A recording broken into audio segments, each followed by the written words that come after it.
اور چلتے ہوئے منصوبوں کو بند کرنے کی وجہ سے ہمیشہ تسلسل ٹوٹتا رہا۔ وہ اس لیے یہ سنے بڑی غور سے، اس لیے تسلسل نہیں رہا کہ آنے والی حکومت پچھلی حکومت کے منصوبے بند کر دیتی تھی۔ افسوس کہ سیاسی جماعتوں کی آپس کی لڑائیاں اور ایک دوسرے پر الزام تراشیوں کی وجہ سے بہت وقت ضائع ہو گیا اور ملک کو نقصان ہوا۔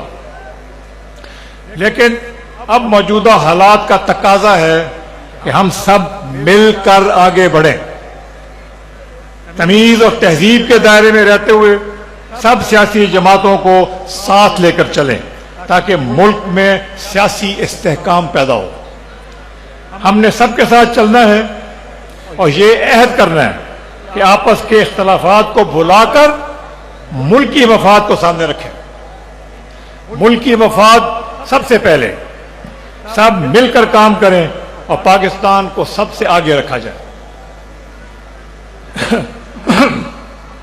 ہمیں سپر سٹار کی نہیں بلکہ سپر سسٹم کی ضرورت ہے، یعنی ایسا کہ میں نے پچھلی تقریر میں بھی کہا تھا کہ اس وقت شخصیات اہم نہیں ہیں، شخصیات اہم نہیں ہیں، سب سے اہم ہے آپ عوام، آپ سب سے اہم ہے اور ہمارا ملک سب سے اہم ہے۔ جب سب سیاسی جماعتیں اکٹھی مل کر چلیں گی تو حکومت میں آنے جانے سے ملکی ترقی کی رفتار کم نہیں ہوگی۔ ہمیں اپنی معاشی ترقی کے منصوبوں میں تسلسل کو یقینی بنانا ہے۔ جانے والی حکومت اور پھر آنے والی حکومت میں یہ طے ہوگا کہ جو منصوبے جاری ہیں ان میں رکاوٹ نہیں آئے گی۔ ترقی کا عمل کبھی نہیں رکنا چاہیے۔ حکومتیں آتی جاتی رہیں گی لیکن قوم کے مفاد کا کام جاری رہیں گے انشاءاللہ۔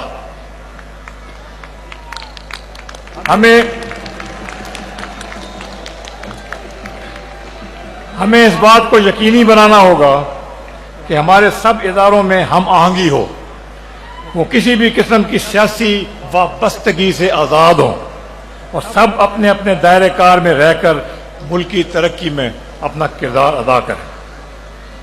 جہاں تک ہماری فوج کا تعلق ہے، سن لیں میری بات، جہاں تک ہماری فوج کا تعلق ہے وہ ہمارے محافظ ہیں۔ ان کے جوان ہمارے تحفظ کے لیے اپنی جانوں کا نذرانہ پیش کرتے ہیں۔ ہمیں اپنے یقین اور اعتماد سے انہیں اور مضبوط کرنا ہوگا۔ ہماری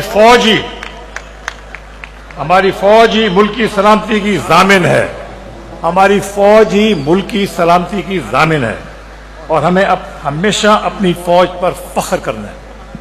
اپنے ہر جوان کے ساتھ ہماری دعائیں ہیں اور ان کی ماؤں کو سلام ہے۔ ہم آپ کو امید ضرور دلانا چاہتے ہیں لیکن کوئی ایسا وعدہ نہیں کرنا چاہتے جو ہم پورا نہ کر سکیں، کیونکہ ماضی میں بھی ووٹ لینے کے لیے آپ سے بہت وعدے کیے گئے لیکن وہ صرف وعدے ہی۔ آپ سے وہی وعدے کریں گے، ہم آپ سے وہی وعدے کریں گے جنہیں ہم اللہ کی مدد سے انشاءاللہ ضرور پورا کریں گے۔ ہمیں یقین ہے کہ اللہ تعالی ہماری نیک نیتی کی وجہ سے ہمیں توفیق عطا فرمائے گا اور ہماری مدد فرمائے گا، آمین۔ آپ کی دعائیں اور آپ کا اعتماد ہماری کامیابی کا ضمانت ہوگا۔ جیسا کہ آپ جانتے ہیں کہ نوجوانوں اور خواتین کی شمولیت کے بغیر ملک کی ترقی ممکن نہیں۔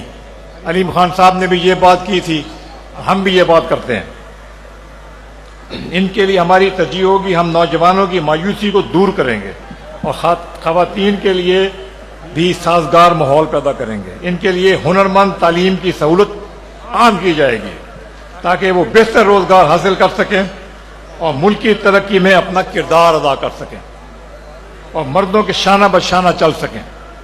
خواتین ہمارا بہت بڑا اثاثہ ہے اور ہم نے ان کے لیے ہر قسم کی آسانیاں مہیا کرنی ہیں۔ جو نوجوان اور خواتین کاروبار کرنا چاہیں گے ان کے لیے حکومتی سطح پر آسانیاں پیدا کی جائیں گی، انہیں ریڈ ٹیپ کا سامنا نہیں کرنا پڑے گا۔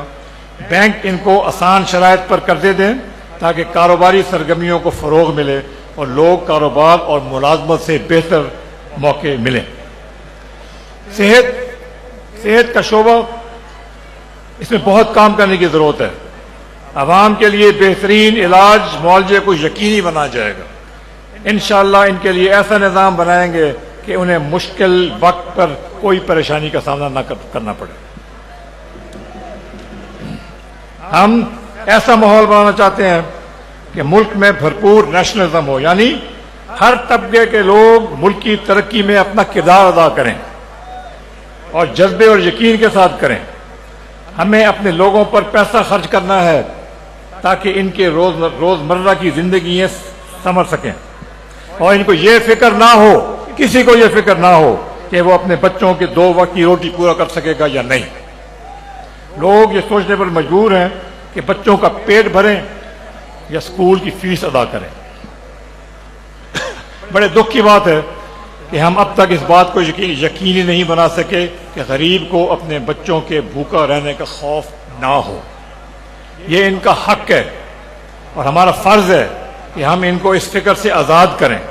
انشاءاللہ اسی لیے ہم نے کم از کم تنخواہ 50,000 روپے کرنے کا اعلان کیا ہے۔